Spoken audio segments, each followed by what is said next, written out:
Patricia Walker had always found peace in the quietness of the cemetery, its silence only broken by the rustle of the wind or the chirping of birds.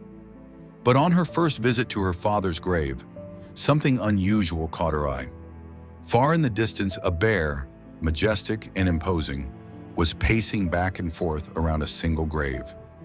Before we start, smash the like button and make sure to subscribe if you haven't, and hit that notification bell so that you won't miss any new stories. At first, Patricia froze. The bear wasn't acting aggressively, but seemed oddly focused, circling the headstone as though it were protecting it.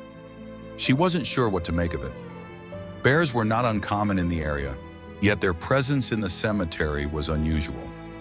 Despite her initial fear, Patricia found herself returning to the graveyard every day, not just to visit her father's grave, but to watch the mysterious bear. Each day, the bear was there, guarding the same grave. Patricia couldn't help but be curious. Who was buried there? Why was this bear so attached to that particular spot? One day, she decided to venture closer.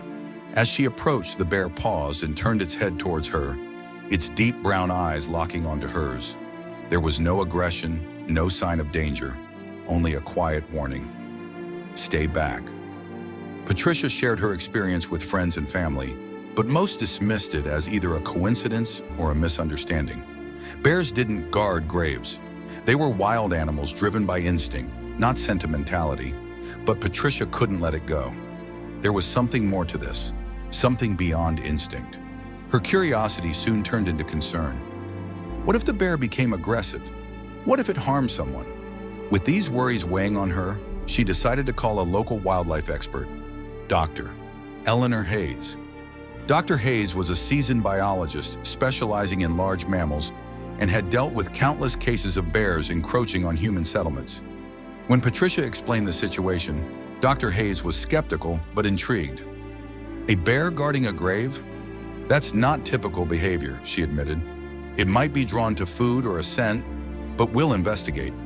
The next morning, Dr. Hayes and her team arrived at the cemetery, equipped with tranquilizer guns and tracking equipment.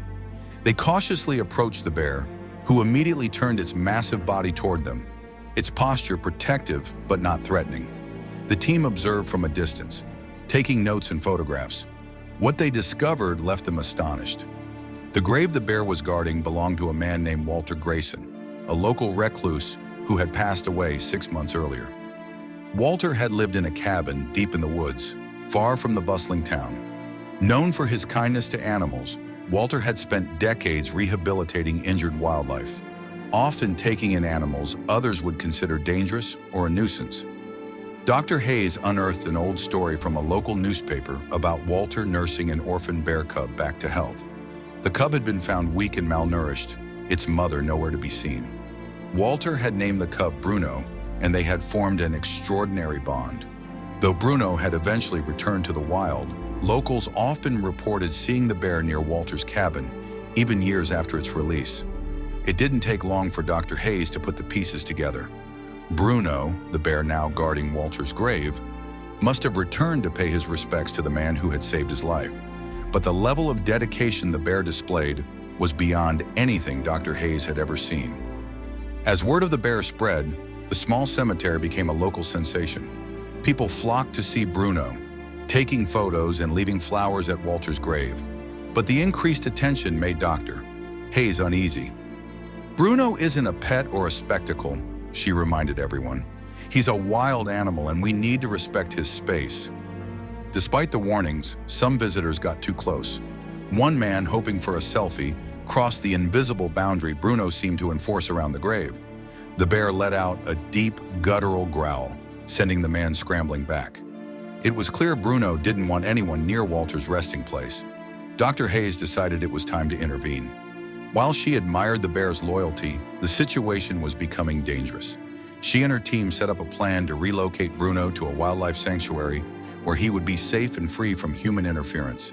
The day of the relocation was bittersweet. Using a tranquilizer dart, the team sedated Bruno and transported him to a nearby sanctuary nestled deep in the forest. Patricia, who had grown attached to the bear during her daily visits, felt a pang of sadness as she watched the truck disappear down the road. But she knew it was for the best. At the sanctuary, Bruno was given a large, enclosed habitat filled with trees, streams, and plenty of space to roam. The staff ensured he was well fed and comfortable, but something seemed off. Bruno spent his days pacing along the fence, gazing out toward the horizon as if searching for something or someone. Weeks passed, and life at the cemetery returned to normal. Patricia continued visiting her father's grave, but the absence of Bruno left a void. Then, one crisp autumn morning, she received a call from Dr. Hayes. "You're not going to believe this," Dr. Hayes said. "Bruno escaped." It was true. Despite the sanctuary's best efforts, Bruno had managed to climb over the fence and disappear into the wilderness. The staff launched a search, but the bear seemed to have vanished. Days later, Patricia found herself drawn back to Walter's grave, her heart heavy with worry for the bear she had come to admire. As she approached the cemetery gates, her breath caught in her throat. There, lying beside Walter's grave, was Bruno. He looked up at Patricia, his eyes calm and resolute, as if to say, "This is where I belong." Dr. Hayes and her team were stunned by Bruno's journey. The sanctuary was over 50 miles away, yet the bear had navigated mountains, rivers, and dense forest to return to the grave. It was a testament to the bond he shared with Walter, a bond that transcended species and even death. After much debate, the decision was made to let Bruno stay. The cemetery installed barriers to keep visitors at a safe distance, and signs were put up to educate people about the bear's story. Bruno, now a local legend, continued to guard Walter's grave with unwavering loyalty. But something unexpected happened. Over time, Bruno began to warm up to Patricia.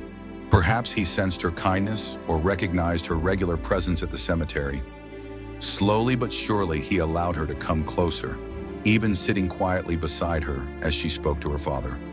It was as though Bruno had found a new caretaker, someone to watch over him just as Walter had. In turn, Patricia found comfort in the bear's presence, a living reminder of the enduring power of love and loyalty. Bruno's story touched the hearts of people far beyond the small town. Journalists and filmmakers flocked to document the bear's incredible journey, turning him into a symbol of devotion and resilience. But for Patricia, Bruno was more than a story. He was a friend, a guardian, and a connection to the man who had shown him compassion all those years ago. In the end, Bruno's tale became a reminder of the bonds that can form between humans and animals, and the lengths one will go to protect the memory of someone they love. As Patricia sat beside Walter's grave one quiet evening, with Bruno resting nearby, she realized that she too was part of something extraordinary, a story of love that would never fade. Tell us what you think about this story and share it with your friends. It might inspire them and brighten their day.